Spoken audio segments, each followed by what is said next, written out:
Here's the mounting hardware for the caliper. As soon as you take these two bolts out, they're size 8 hex. As soon as you take those two bolts out, the caliper can swing to the side. Now we can take this this off here. Okay, let's take this rotor off.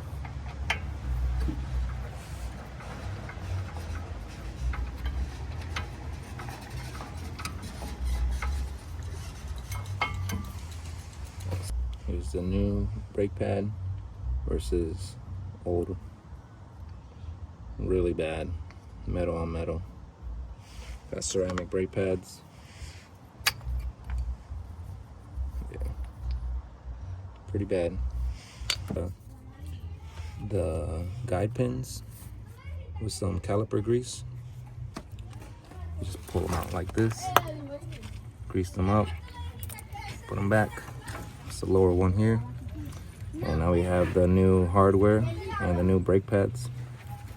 Now we can torque the mounting bolts, and then we'll slap the caliper back on and the parking brake. To compress the caliper, you also need a specialty tool. You have to insert it, put pressure, and rotate the caliper clockwise to compress that piston.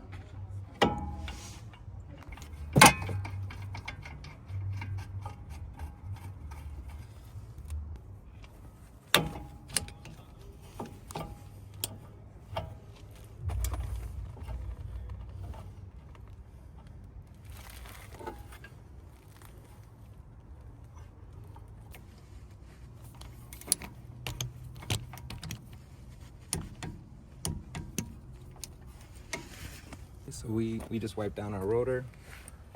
New pads are in and rotor. So now time to put the tire back on.